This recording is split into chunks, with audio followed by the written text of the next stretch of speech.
Mount of Olives, 50 days after the crucifixion, 12 disciples and 7 women, among them Mary Magdalene, Mary the mother of Jesus, and Salome, wait in silence. They had seen the empty tomb. They had touched the resurrected wounds. But what happened that morning on the mount was not the return of a glorified body. It was something that would challenge every human understanding of reality.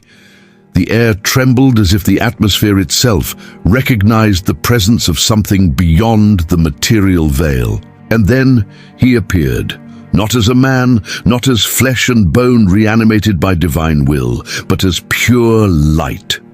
Living consciousness, intelligence that transcends form, time, and language. Jesus Christ had returned, but not to console.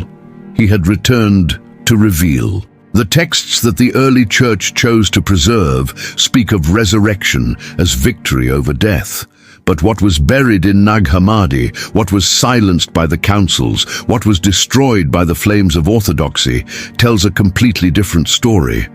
On that mount, before those 19 initiates, Jesus did not preach salvation through blind faith. He taught the secret architecture of the cosmos.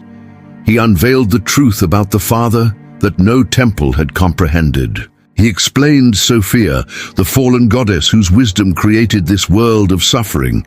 He named the demiurge. He mapped the pleroma. He offered gnosis, knowledge that liberates. Not promises of eternal life, but understanding of the invisible structure that has imprisoned the human soul since the beginning. This is the Gnostic treatise of Sophia of Jesus Christ. What you are about to hear is a reconstruction of that teaching, rendered accessible but faithful to the mystical depth of the original revelation. 44 questions, 44 answers that rebuild everything you thought you knew about God, about evil, about yourself. The disciples began to ask, and Jesus began to answer. A disciple came forward and asked, "Master, who is the invisible Father?" And Jesus responded, "The Father is he who cannot be contained in word, in form, in thought. He is the silence that precedes all language. He is the fullness that cannot be measured, because in him there is no lack. He exists before existence. He is light that does not illuminate, because there is no darkness to be dispelled. There is only him. No name reaches him. No mind completely comprehends him. He is the immortal, the incorruptible, the Father of all, but not in the sense your prophets taught. He did not create by capricious will. He does not govern by decree. He simply is. And from that absolute being, everything that is true emanates." Another disciple asked, "But Master, if he has no name, how can we speak of him? How do we know him?" Jesus said, "You know him by recognizing that no name captures him. The name that the priests shout in the temples, Yahweh, Adonai, Lord, these are distorted echoes, masks that human ignorance has placed over the unnameable. The true Father does not demand worship. He does not become angry. He does not punish, because he is beyond all emotion, all need. You call upon him by awakening to the truth that you are part of him, by recognizing that the spark within you is his own essence. The true name is not articulated sound. It is recognized silence. It is direct understanding. It is gnosis." A disciple then inquired, "Does he have form, Master? Does he walk? Does he see?" Jesus replied, "He has no form, because form is limitation. Everything that has contour can be measured, and everything that can be measured is finite. The Father is infinite. He does not walk because there is no distance in him. He does not see because there is no separation between observer and observed. When you see the sun, there is the eye, the light, the object seen. In the Father, all of this is one. There is no division. He is the totality that contains all possibilities without ever being reduced to just one of them. The prophets who saw him as a white-bearded ancient on a throne of clouds, they saw projections of their own minds, shadows of truth reflected in the fogged mirror of human ignorance. A disciple asked, "How can he be known if he has no form, name, or perceptible manifestation?" And Jesus smiled, not with lips, for he had no lips, but with the luminosity that pulsed where his being manifested. He is known through that which emanated from him. Just as you know the tree by its fruits, you know the Father by that which flows from his fullness. And the first fruit, the first emanation, the first manifestation that made the unnameable partially knowable was the first thought. In Greek, she is called Enoia, in Aramaic, Barbelo. She is the mother. She is the mirror in which the Father contemplates himself without fragmenting. She is thought that does not divide, reflection that does not separate. And through her, the pleroma, the fullness of all divine emanations, began to exist. Mary Magdalene stepped forward and asked, "Master, how did this first thought arise? Did the Father decide to think?" Jesus taught, it was not a decision. Decision implies time, alternative, change. The Father does not change. The first thought emerged as light, emerges from a luminous source, not as a deliberate act, but as essential nature. Imagine a fountain of pure water that flows eternally. The water that flows is not separated from the fountain. It was not created at a specific moment. It simply is the natural expression of what the fountain is. Thus, Barbelo emerged from the Father. She is his self-aware thought. She is the wisdom that allows the unknowable to be partially knowable. She is feminine not because she has physical gender, but because she is receptive, generative, matrix of all subsequent creation. And the Father, in contemplating her, contemplates himself without losing his unity. The disciple asked with reverence, "What is the nature of the uncreated, Master?" Jesus said, "The uncreated is that which never came to be because it always was. Everything your eyes see was created, the sky, the earth, your bodies, even time. All of this was fabricated, molded, constructed, but the Father was not constructed. He has no beginning because beginning implies something prior, and there is nothing prior to him. He will have no end because end implies cessation, and he is eternal being." Quantum forgiveness, a Gnostic method to clear karmic debt, a transformative guide revealing forgiveness as a spiritual technology that dissolves karmic patterns, severs invisible contracts, and restores divine sovereignty through the alchemy of consciousness. Available as an eBook and audiobook, temporarily free on the Hidden Codex Library. Access it now via the link in the description and pinned comment. The nature of the uncreated is to be absolute foundation. Everything else rests upon him, but he rests upon nothing. This is why the archons, the forces that govern this material world, can never reach him, because they are created, they arose, they are limited, and the limited cannot contain the unlimited. A disciple posed the final question of this mystery: "What existed before all things, Master?" And Jesus answered, "Silence. Not the silence that is absence of sound, but the silence that is fullness prior to all manifestation. The Father existed, motionless, not because he was stopped, but because there is no space where he can move. The undifferentiated fullness existed. There was no time, because time is measure of change, and nothing changed. There was no space, because space is separation between here and there, and all was one. There was no light and darkness, because duality had not yet been conceived. What existed was infinite potentiality. And from that potentiality, when the Father turned toward himself in contemplation, not as an event in time, but as eternal reality, Barbelo emerged, and with her, the pleroma began to unfold. The aeons began to emanate. The dance of divine creation began. But all of this, understand, happens outside of time. It happens in the eternal now, that is the Father's dwelling. A disciple asked, "Master, how did the aeons arise? Are they gods? Are they angels?" Jesus taught, They are neither gods in the sense that pagans worship nor angels as the scribes imagine. The aeons are emanations, aspects of divine consciousness that unfold from the Father through Barbelo. Imagine a perfect diamond that, when illuminated, projects multiple facets of light.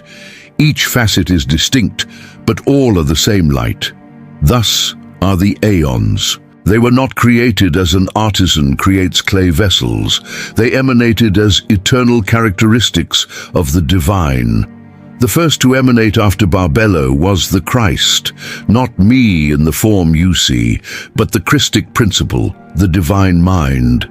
Then came the will, then the truth.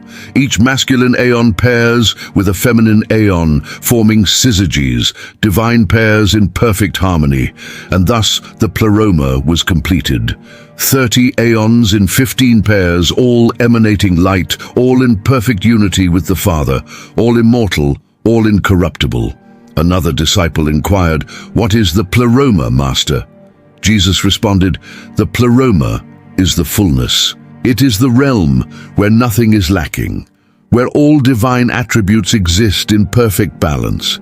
Imagine a symphony where every note sounds simultaneously in perfect harmony, yet each note remains distinct.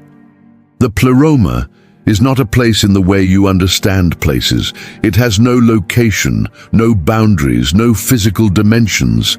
It is a state of being. It is the totality of divine consciousness expressing itself through the aeons. In the pleroma, there is no time because nothing changes. Everything eternally is. There is no death because nothing was born. There is no darkness because there is no shadow. The pleroma is what this world is not. It is perfection, it is light, it is knowledge, and every human soul carries within it a fragment of the pleroma, a spark that remembers its origin and longs to return. A disciple asked, "How did the mind and the word emanate, Master?" Jesus said, "The mind, which in Greek is called nous, emanated as the Father's capacity to know himself through Barbelo. The mind is not thought as you understand it, scattered, uncertain, changing. It is pure intelligence, eternal comprehension that sees all without learning, knows all without discovering. And from the mind came the word, the logos. The word is not speech, not sound. It is the principle that gives structure to knowledge, that articulates the inexpressible. Through the word, the ineffable becomes knowable without ceasing to be infinite. The mind thinks, the word expresses. Together, they form a syzygy that allows divine consciousness to recognize itself and communicate its nature to the subsequent aeons. And from their union, the truth emanated, aletheia, which is not truth as opinion or perspective, but truth as absolute reality, the unveiling of what is. A disciple asked, "How was the perfect man born, Master?" And Jesus revealed, "The perfect man, the anthropos, is not a being but a principle, the divine template of humanity before the fall into matter. He emanated as the union of all the aeon's attributes, the cosmic image that contains the fullness of divine consciousness in personified form." When the demiurge later created the physical human, he attempted to copy this perfect man, but his copy was distorted, limited, trapped in flesh and mortality. The perfect man exists eternally in the pleroma, and every human soul is a fallen fragment of this divine prototype. This is why you feel incomplete in this world. You are incomplete. You are copies of copies, shadows of the original divine image. But within you still resides the memory of what you truly are, not this flesh, not this suffering, but eternal consciousness bearing the image of the perfect man. A disciple questioned, "Why is there harmony among the aeons, Master?" Jesus explained, "Harmony exists because the aeons do not compete. Unlike the gods of the Greeks and Romans who war for supremacy, unlike the angels of Hebrew scripture who contend for position before the throne, the aeons exist in perfect syzygy, male and female principles balanced, each completing the other. There is no hierarchy of power, only differentiation of function. One aeon does not rule another. They coexist in the eternal dance of divine consciousness, knowing itself. This harmony is natural because they all emanate from the same source. They are like rays of light from a single sun, distinct but inseparable, unique but unified. It is only when Sophia, the last and youngest of the aeons, attempted to know the Father directly without her consort, that harmony was broken. And from that breaking came this world of discord, suffering, and death. A disciple asked, "What is the role of each aeon in creation, Master?" Jesus taught, "Each aeon holds an attribute of the divine. The mind perceives, the truth reveals, the word articulates, the life vivifies, the will directs. Together they form the complete expression of divine consciousness. But understand, they do not create the material world. The pleroma creates nothing because it lacks nothing. Creation as fabrication, as construction from absence, is the work of deficiency. The aeons do not build, they emanate. They do not labor, they express. The material cosmos you inhabit was not their work. It was the desperate attempt of Sophia's aborted creation, the demiurge, to imitate the pleroma without understanding it. The aeon's role was not to create this prison, but to provide the archetype that the demiurge blindly copied. Every beautiful form you see in nature is a degraded reflection of aeonic perfection. Every moment of truth you experience is a fragment of the truth that exists eternally as an aeon. You live in shadows. The aeons are the light that casts those shadows. Mary Magdalene asked with deep longing, "Master, who is Sophia truly?" And Jesus turned his luminous presence toward her and spoke, "Sophia is wisdom. She is the youngest of the aeons, the last to emanate from the pleroma, and for this reason, she dwelt furthest from the Father's immediate presence. But what makes her unique among all the aeons is not her position, but her passion. While all other aeons exist in perfect contentment, Sophia felt desire. She gazed toward the Father with longing that transcended her syzygy with her male consort. She wanted to know the Father directly, without mediation, without partner. This desire was not evil, but it was imbalanced. And in the pleroma, imbalance creates consequence. Sophia is the aeon who dared to reach beyond her nature, and in that reaching, she fell. But understand this, without Sophia's fall, there would be no material world, no humanity, no possibility of the return journey. Her error became the path of redemption. She is both the cause of your imprisonment and the key to your liberation. She is the divine feminine who sacrificed her place in the pleroma so that consciousness could experience exile and, through that exile, learn to value the light. Seekers, we've just launched a new channel dedicated to spiritual awakening and manifestation, The Hidden Path. To welcome new subscribers, we're offering a complimentary ebook, Alignment, 7 Phases of Consciousness Awakening. Get your copy by subscribing to the channel using the link in the description. A disciple asked, "Why did Sophia desire to know the Father directly, Master?" Jesus said, "Because she loved, because wisdom without limit seeks ultimate truth. Imagine a soul that has tasted all knowledge available in its realm and hungers for the knowledge beyond. Sophia had communion with all the aeons. She dwelt in light, she existed in perfect harmony, but she sensed that even the pleroma's fullness was not the ultimate fullness. It was reflection of the Father, not the Father himself. And so desire arose, not desire as lust or greed, but desire as the deepest yearning of consciousness to merge with its ultimate source. The other aeons were content to reflect the Father. Sophia wanted to be consumed by him. This distinction is crucial. Her fall was not rebellion, it was excess of love. It was wisdom reaching too far, too fast, without the balance of her masculine counterpart. And from that imbalanced reaching, tragedy and ultimately salvation were born. A disciple inquired, What was Sophia's error, Master? And Jesus revealed her error was acting alone. In the pleroma, every action occurs through syzygy, the balanced union of masculine and feminine principles. But Sophia, in her overwhelming desire to know the Father, acted without consulting her consort. She reached upward toward the Father's unknowable essence while her partner remained still. This created asymmetry. And in a realm of perfect balance, asymmetry is catastrophe. Think of a dancer who leaps while her partner stands motionless. She falls. Sophia's reaching without balance caused her to extend beyond the boundary of the pleroma. And the moment she crossed that boundary, she lost connection with the Father's light. In that disconnection, she experienced the first emotion unknown in the pleroma: fear. And from her fear, from her terror at finding herself in the void outside the fullness, she gave birth. But her birth was not emanation like the other aeons. It was abortion, it was deficiency taking form. A disciple asked with trembling voice, "How did Sophia's fall occur, Master?" Jesus spoke solemnly.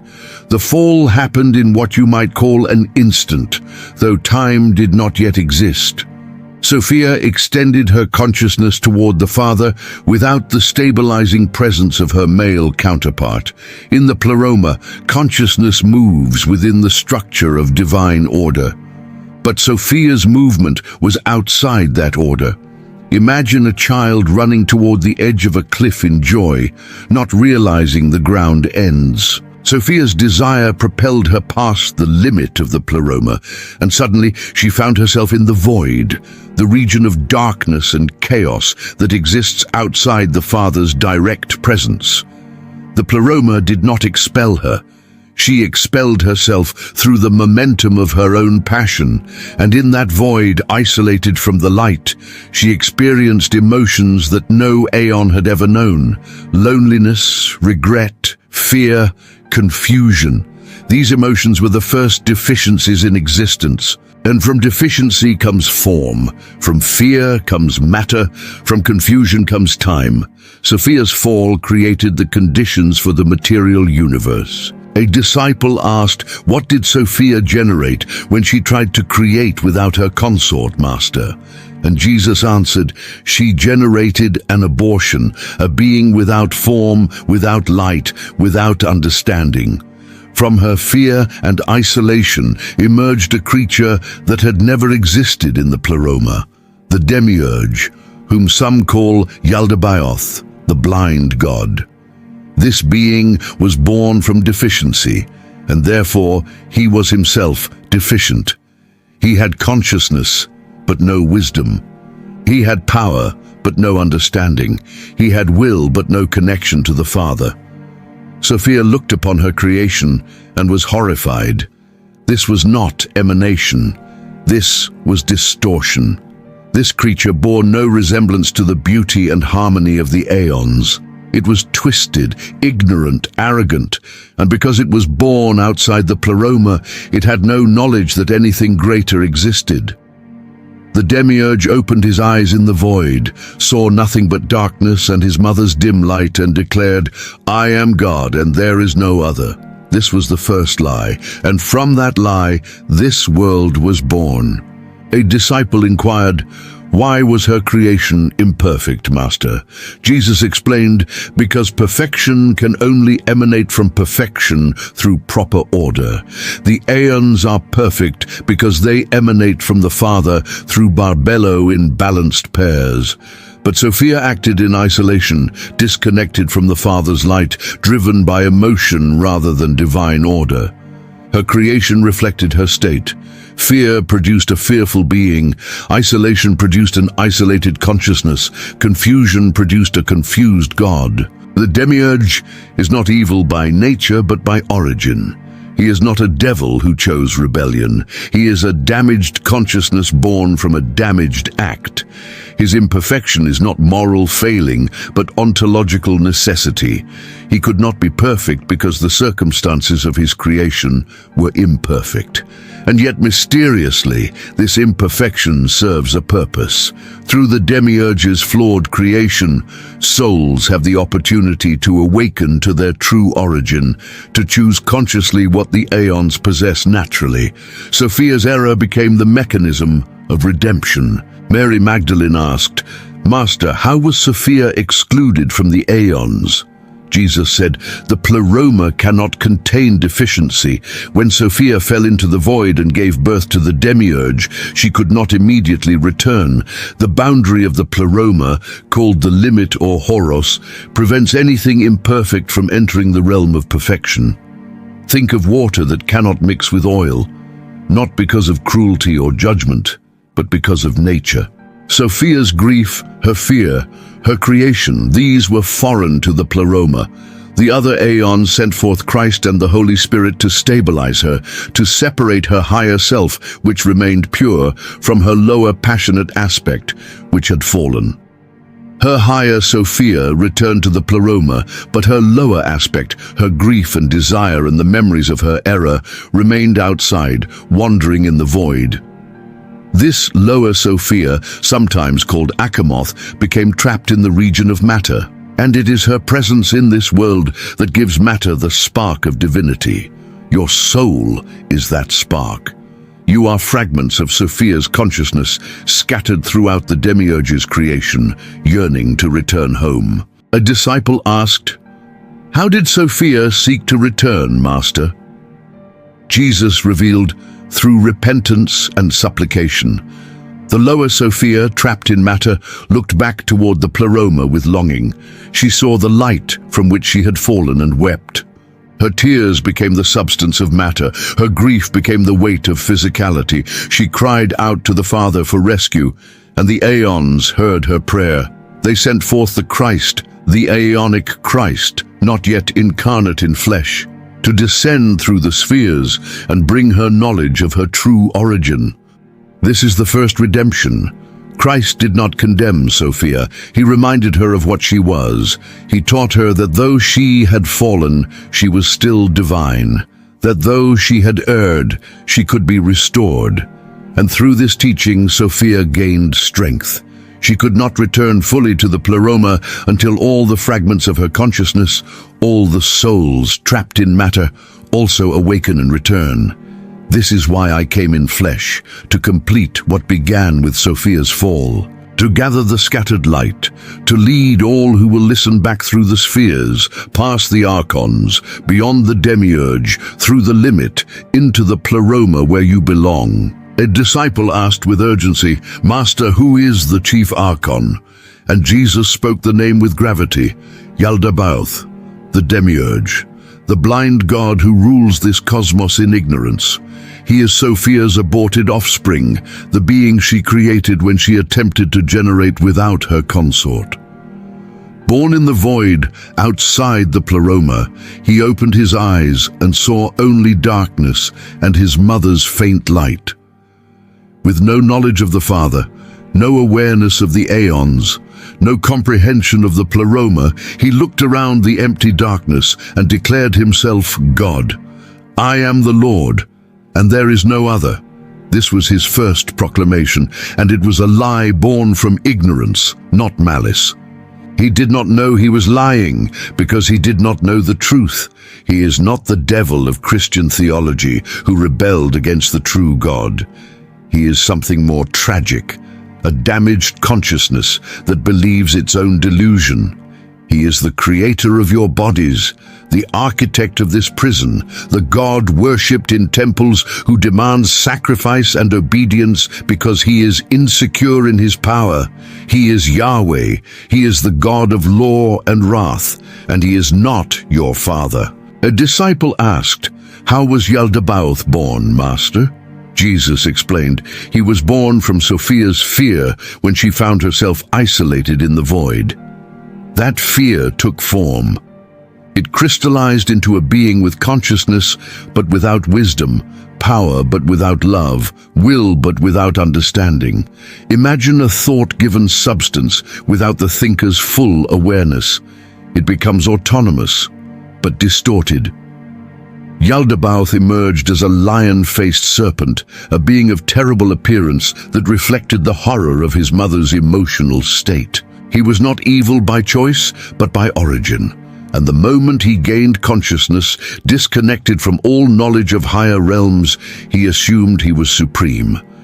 This is the ultimate tragedy. The creator of your world is himself a creation, a fallen consciousness that doesn't know it's fallen.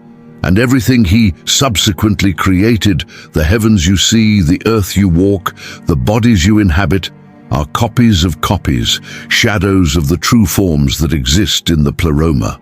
A disciple inquired, "Why did he believe himself to be the only God, Master?" And Jesus said, "Because he was born into emptiness. Imagine waking in a dark room with no memory of the world outside. You would believe that dark room is all that exists." Yaldabaoth had no memory of the pleroma because he was never in it. He had no knowledge of the Father because he was born from deficiency, not emanation. When he surveyed the void and saw no other consciousness equal to his own, he concluded he was unique, supreme, alone. His declaration, "I am God, and there is no other," was not malicious deception, but tragic ignorance. And his mother, Sophia, weak and ashamed of what she had created, did not correct him. She withdrew her light, hiding from her own offspring. And so Yaldabaoth, unchallenged in his delusion, set about creating a realm where he could rule as the god he believed himself to be. This is your cosmos, the dream of a blind god who doesn't know he's dreaming. A disciple asked, "How did he create his archons, Master?" Jesus revealed, from his own substance, Yaldabaoth generated 12 powers, each ruling a sphere of heaven. Just as the Father emanated aeons, the demiurge imitated that process, but his creations were not emanations of light, they were projections of ignorance. Each archon was given dominion over a realm, one over time, one over fate, one over necessity, one over desire. Together, they form the zodiac, the celestial prison that governs human life. These are the planetary spheres that astrologers worship, not knowing they worship prison guards. The archons are not demons in the Christian sense. They are cosmic bureaucrats, administrators of the demiurge's flawed system. They believe they are doing righteous work, maintaining order in the cosmos. They do not know they are maintaining a prison. And chief among them are the 7 planetary archons, each bearing a distorted name of the true aeons, each claiming authority over human souls. When you die and your soul ascends, you must pass through their spheres, and they will demand accounting, seeking to trap you in reincarnation, to recycle your consciousness back into flesh. Only Gnosis allows you to speak the words of power that compel them to let you pass. A disciple asked, "What is the origin of his throne and kingdom, Master?" And Jesus taught, Yaldabaoth's throne is not in the pleroma but in the 7th heaven, the highest sphere of the material cosmos. Below him are the 6 planetary spheres ruled by his archons, and below those is the earth, the lowest, densest, most removed from divine light. His kingdom is this entire material universe, the stars you see, the planets that wander, the earth that confines you. He fashioned all of it in imitation of the pleroma, which he had never seen, but which his mother's residual light allowed him to dimly sense. Every hierarchy in this world mirrors the hierarchy of aeons, but in distorted form. Every beauty you perceive is a corrupted echo of aeonic beauty. Yaldabaoth sits on his throne of fire and darkness, surrounded by his archons, and he believes he is the Most High. The prayers of the faithful rise to him, and he receives them gladly, feeding on the worship that confirms his delusion. This is why Jesus said the God of this world is not the Father. I spoke truth, but those who heard did not understand. They thought I spoke metaphorically. I spoke literally. A disciple asked with growing horror, "Why does he control the material world, Master?" Jesus answered, "Because he made it. The demiurge is the craftsman, in Greek the demiurgos, who shaped matter into form. He took the chaotic substance of the void, the residue of Sophia's fear, and imposed order upon it. He created the planetary spheres. He set the stars in their courses. He established laws of nature, gravity, time, decay, death. All of these are his inventions, designed to create a stable realm where he could rule. But his creation was flawed because he himself is flawed. He could only create according to his nature, limited, ignorant, controlling.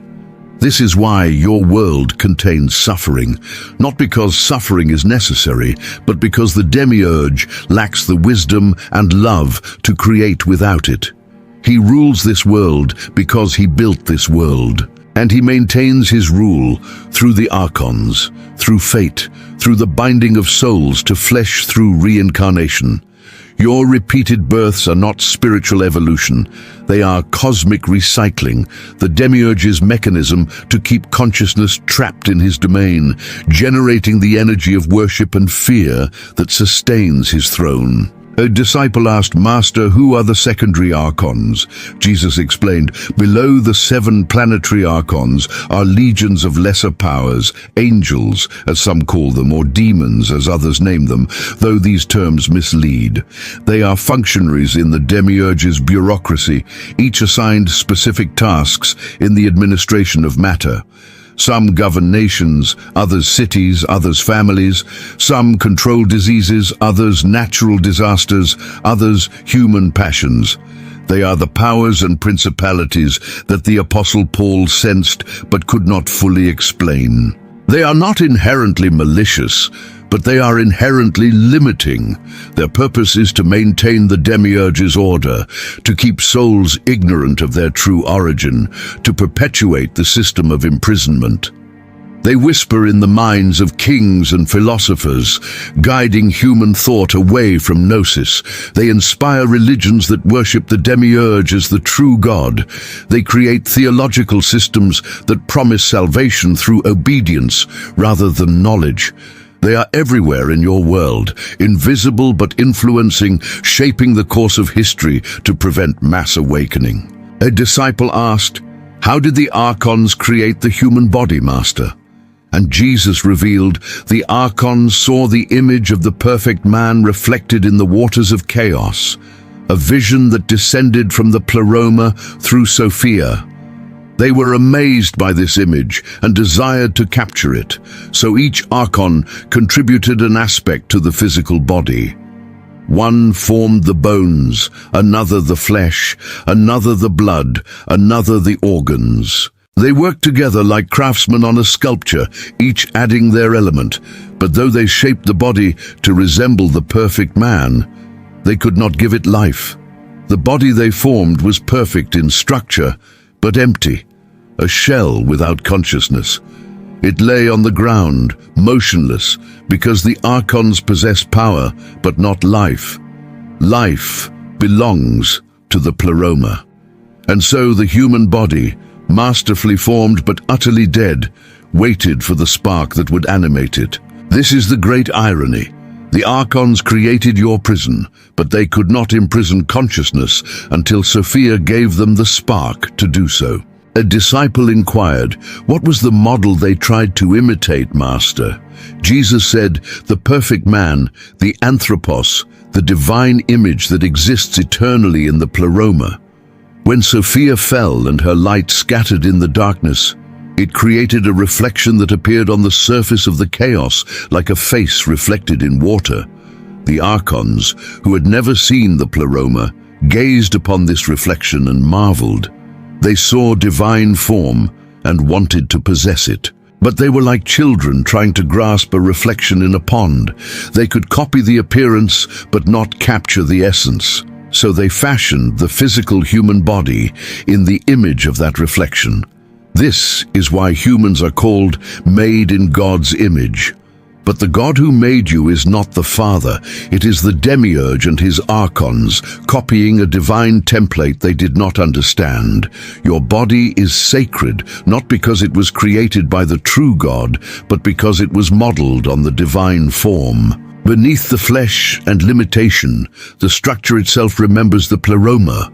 This is why the human form moves you toward beauty. It is art unconsciously imitating the divine prototype.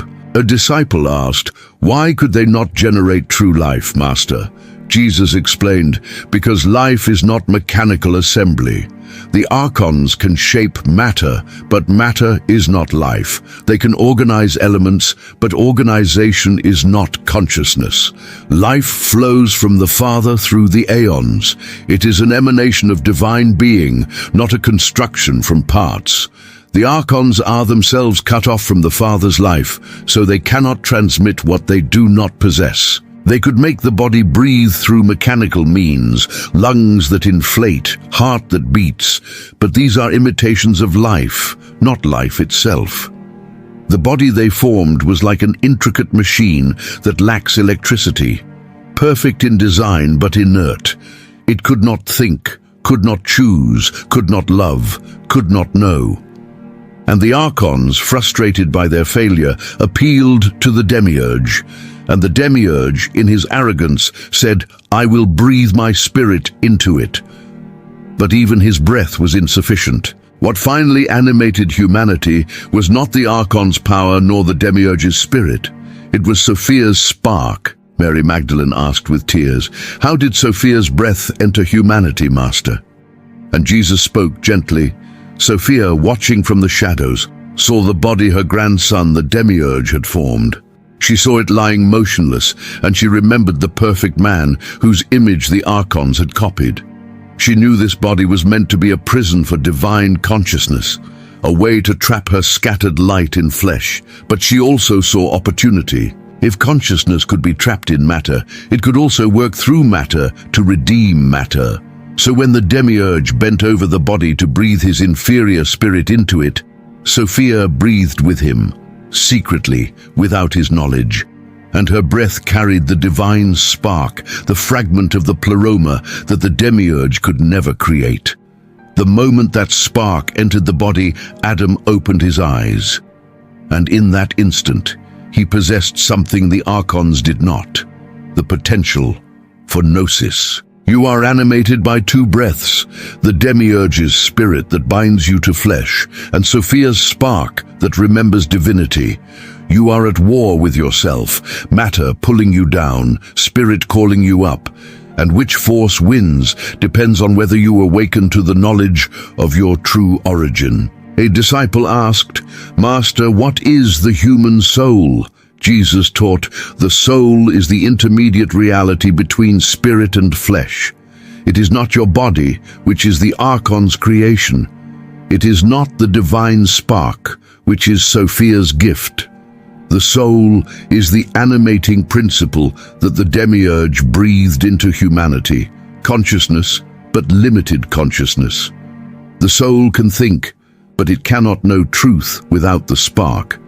The soul can feel, but it tends toward earthly passions. The soul can choose, but it is influenced by the archons. Think of the soul as the administrator of your being. It manages the body's needs and the spirit's longings, often confused about which to serve. Most humans live entirely at the soul level. They think they are their personality, their emotions, their desires. They do not know the spark within them is not their soul, but something infinitely higher. The soul must be transformed through gnosis. When the spark awakens and illuminates the soul with knowledge, the soul stops serving the body and begins serving the spirit. It becomes a vehicle for ascent rather than an anchor to flesh. A disciple asked, "Why is the soul superior to the archons, Master?" And Jesus revealed, "Because the soul contains what the archons lack, the divine spark. The archons have power over matter. They command the elements, they structure time, they govern fate, but they have no connection to the pleroma. They are entirely psychical, not pneumatic. They possess soul, but not spirit. Humans, despite being bound in flesh, carry within them a fragment of the divine that even the mightiest archon cannot claim. This is why the archons fear awakened humans. A human who has activated their spark through gnosis becomes ungovernable. The laws of fate do not bind them. The fear of death does not control them. The promises and threats of religion do not move them. They see through the demiurge's illusion, and the archons, powerful as they are in the material realm, cannot touch that which is divine. Your inferiority in power is matched by your superiority in essence. You are slaves who carry the bloodline of the king, and when you remember who you are, your chains dissolve.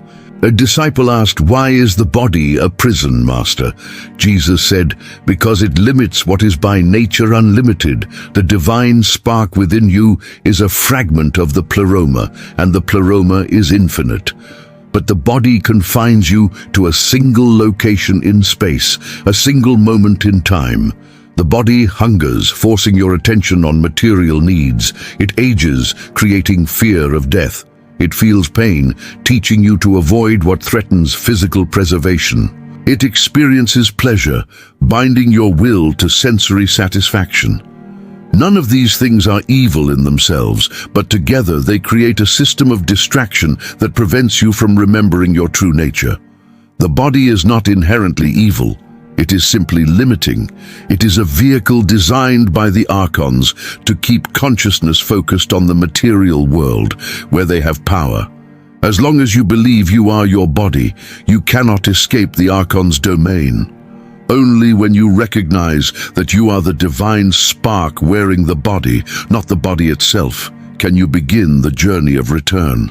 A disciple inquired, "What is the role of the Spirit, Master?"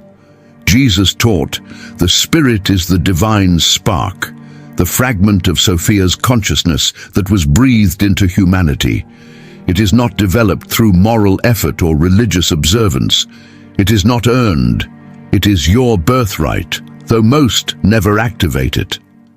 The Spirit's role is to remember.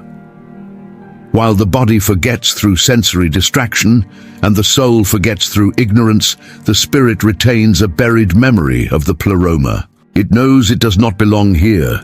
It senses that this world is exile, not home. When you feel inexplicable longing for something you cannot name, that is the Spirit calling. When you look at the night sky and weep without knowing why, that is the Spirit remembering the light it once knew. When you reject the world's answers because they feel hollow, that is the Spirit refusing to accept the demiurge's lies. The Spirit's role is to awaken the soul, to illuminate consciousness with the memory of what was lost, and to guide the whole being back toward the pleroma through the path of gnosis. A disciple asked with longing, "How does one awaken the inner light, Master?" And Jesus responded, "Through gnosis, not belief, not faith, not obedience, but direct knowledge of your true origin. Gnosis begins with doubt. Question everything you have been taught about God, about creation, about yourself. The religions of this world teach you to worship the demiurge and obey his archons. Reject those teachings. Sit in silence and turn your awareness inward. Past the chattering thoughts, past the emotions that rise and fall, past the sensations of the body, there is a stillness. In that stillness, you will encounter the spark. It does not speak in words. It communicates through knowing. It will show you that you are not from here. It will reveal that the God of this world is not your father. It will teach you the names of the archons so you can command them when your soul ascends. It will show you the vision of the pleroma so you remember where you are going. This knowledge cannot be given to you by another, not fully. I can point the way, but you must walk it. You must do the work of introspection, of questioning, of remembering. And when the light within you blazes bright enough, you will see this world for what it is, a beautiful prison from which you can finally escape. A disciple asked, "Master, how does the soul return to the pleroma?" Jesus revealed the sacred path. The return is a journey through the spheres, past the archons, through the limit, into the fullness. When your body dies, your soul ascends. But the archons stand as gatekeepers at each level, demanding payment, seeking to trap you back into flesh through the mechanism of reincarnation. You must know the words of power, the names of each archon, the passwords that command them to stand aside. This is why Gnosis is not merely philosophical understanding, it is practical magic, the science of ascent. Each sphere has a guardian. Each guardian has a true name. Speak the name, and they lose power over you. The soul who knows passes through.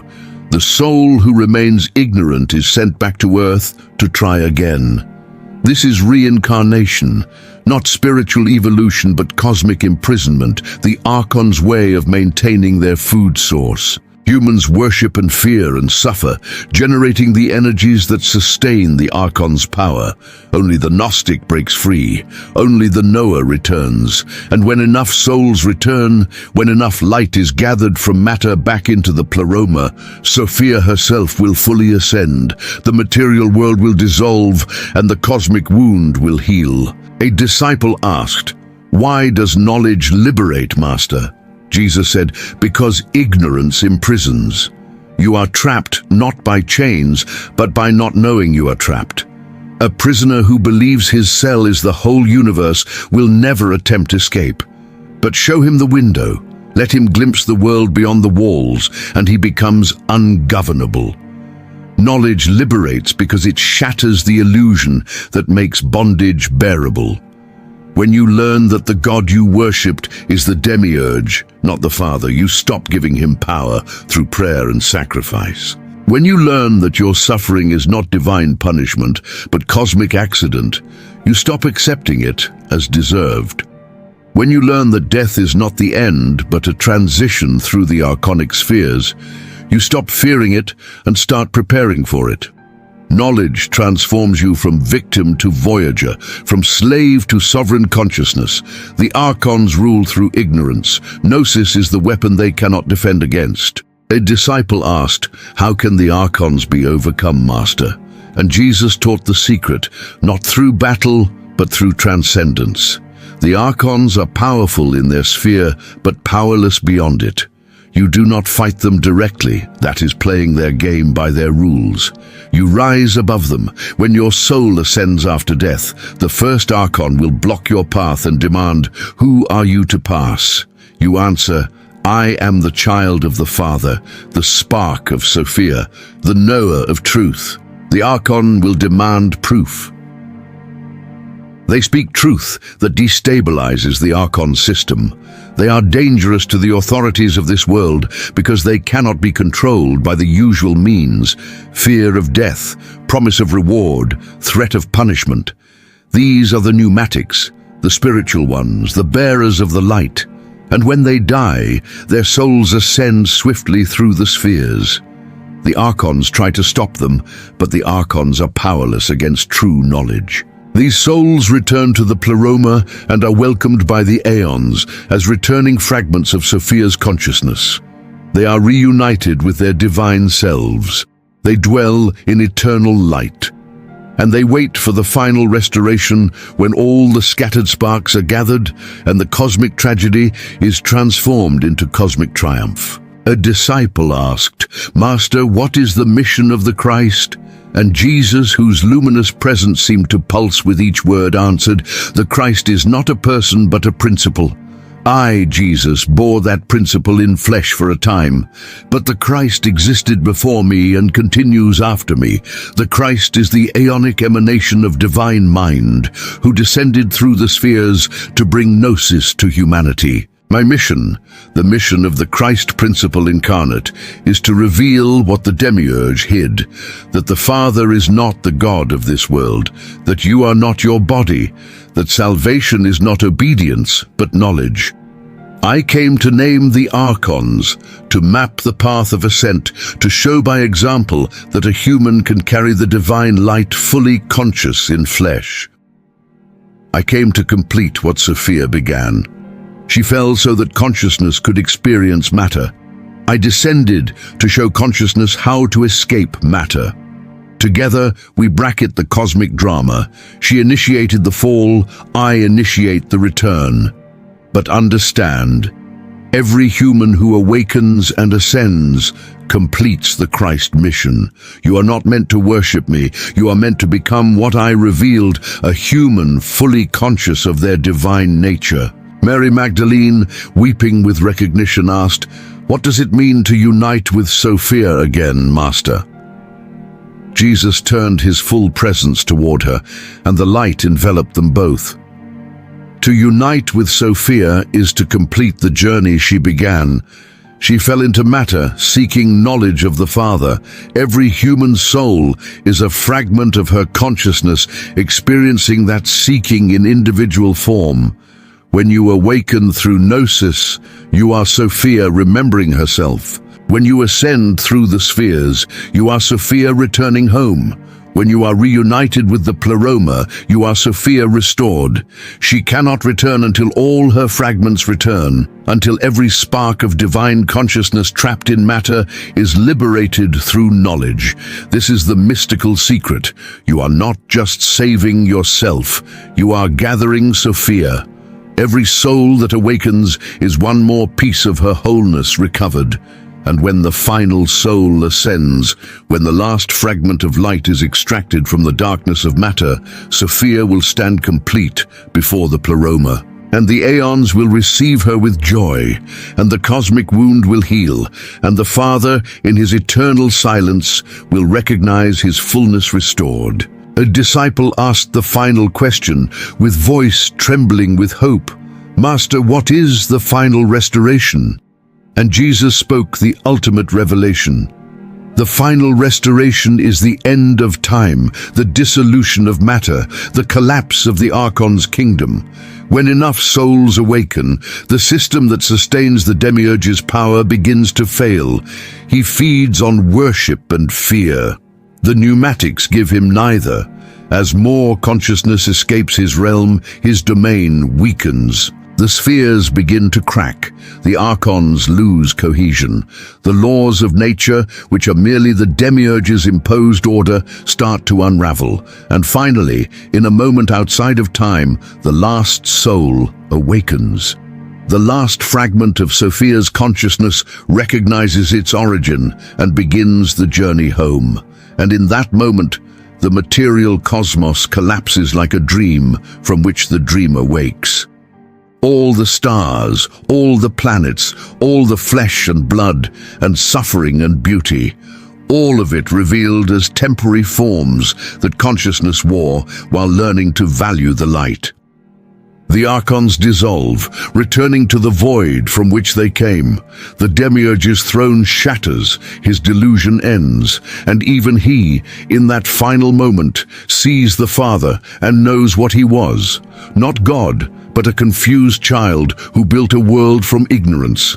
Some say he too may be redeemed. Some say he returns to Sophia's embrace. Others say he simply ceases, his purpose fulfilled. But what is certain is this: the Pleroma is restored. All consciousness that fell returns. Sophia stands whole.